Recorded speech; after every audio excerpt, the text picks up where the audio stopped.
Si vous souhaitez être à la une du meilleur de l'actualité camerounaise, alors vous êtes au bon endroit. L'information de qualité vous est proposée sur votre nouvelle chaîne YouTube, Média d'Afrique TV. Eh bien, mesdames et messieurs, une fois de plus bienvenue pour cette nouvelle analyse vidéo. Pour vous qui êtes nouveaux, retenez que nous sommes une équipe d'experts analystes, spécialisés dans les affaires politiques, dont l'objectif majeur est de vous informer en continu des faits et gestes, politiques, économiques et sportifs qui fait rage au quotidien. Bien sûr, il suffit de vous abonner et d'activer la petite cloche pour rester toujours à l'écoute de la une. À noter aussi que vos commentaires sont toujours les bienvenus. Bienvenue sur Astérisque Média d'Afrique TV Astérisque, votre source d'information privilégiée pour tout ce qui concerne l'actualité en Afrique. Aujourd'hui, nous allons aborder une polémique qui secoue le football camerounais. Le sélectionneur national du Cameroun, Marc Bry, a déclenché un véritable tollé après la publication d'un entretien dans un journal belge. Dans cet entretien, Bry revient en détail sur ses relations tendues avec Samuel Eto'o, président de la Fédération camerounaise de football. Que s'est-il passé exactement? Et pourquoi cette affaire divise-t-elle autant l'opinion publique camerounaise? Marc Bry, un technicien belge expérimenté, a pris les rênes de l'équipe nationale du Cameroun dans un contexte déjà délicat. L'ex-capitaine des Lions indomptables, Samuel Eto'o, aujourd'hui président de la FECAFOOT, est connu pour son caractère bien trempé et son implication directe dans la gestion du football camerounais. Dès les débuts de Bry, les tensions étaient palpables.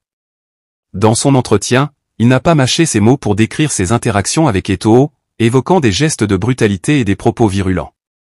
Mais la véritable question ici est, Bry a-t-il dépassé les limites en partageant ces détails publiquement?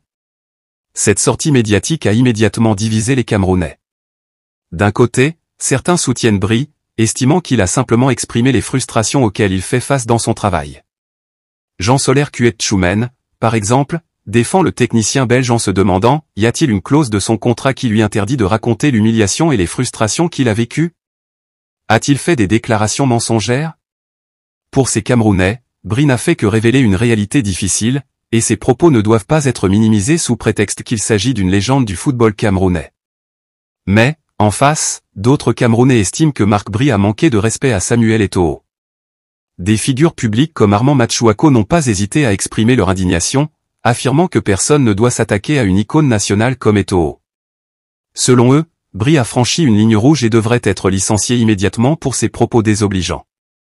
Depuis son accession à la tête de la FECAFOOT, Samuel Eto'o a souvent été au centre des controverses. Malgré son statut de légende vivante, ses méthodes de gestion et son attitude intransigeante suscitent autant d'admiration que de critiques. Certains voient en lui un leader déterminé à réformer le football camerounais, tandis que d'autres le perçoivent comme un dirigeant autoritaire, peu enclin à accepter la contradiction. L'affaire Bry vient renforcer cette perception. Mais la question demeure, jusqu'où peut-on aller pour protéger une icône nationale sans pour autant nuire à la crédibilité des autres acteurs du football camerounais? Cette affaire dépasse le simple cadre d'un conflit entre un entraîneur et son président. Elle pose des questions plus larges sur l'image du Cameroun à l'international. Le fait que Marc Bry, un expatrié, se sente suffisamment acculé pour dénoncer publiquement ses conditions de travail en dit long sur le climat au sein de la FECAFOOT. Pour de nombreux observateurs, cette situation ternit l'image du Cameroun, un pays dont de nombreux ressortissants travaillent à l'étranger et méritent eux aussi respect et dignité. Le Cameroun, en tant que nation, ne doit-il pas montrer l'exemple en termes de traitement équitable et de respect des droits, même lorsqu'il s'agit de critiques venant de l'extérieur? Alors, que doit faire la FECAFOOT? Comment gérer cette situation pour éviter qu'elle ne dégénère davantage? D'un côté, certains réclament des excuses publiques de Bry ou même son renvoi pur et simple. De l'autre, d'autres plaident pour une médiation, arguant qu'il serait plus sage de trouver une solution apaisée pour ne pas compromettre les performances de l'équipe nationale en pleine préparation pour des échéances importantes. La FECAFOOT, sous la direction d'Eto'o, doit-elle faire preuve de fermeté ou de souplesse? Et Marc Bry, doit-il modérer ses propos à l'avenir ou a-t-il le droit de défendre sa position face aux tensions internes? La polémique autour de Marc Bry et Samuel Eto'o est révélatrice des défis auxquels le football camerounais est confronté. Au-delà des personnalités en conflit, c'est l'avenir même du sport roi au Cameroun qui est en jeu. Quelle que soit l'issue de cette affaire, il est essentiel que toutes les parties impliquées se souviennent qu'elles œuvrent pour le bien d'une nation passionnée par le football. Le respect, la dignité et le dialogue doivent primer pour permettre à nos lions indomptables de continuer à rugir sur la scène internationale. N'oubliez pas de liker, partager et vous abonner à Média d'Afrique TV pour rester informé de toute l'actualité en Afrique.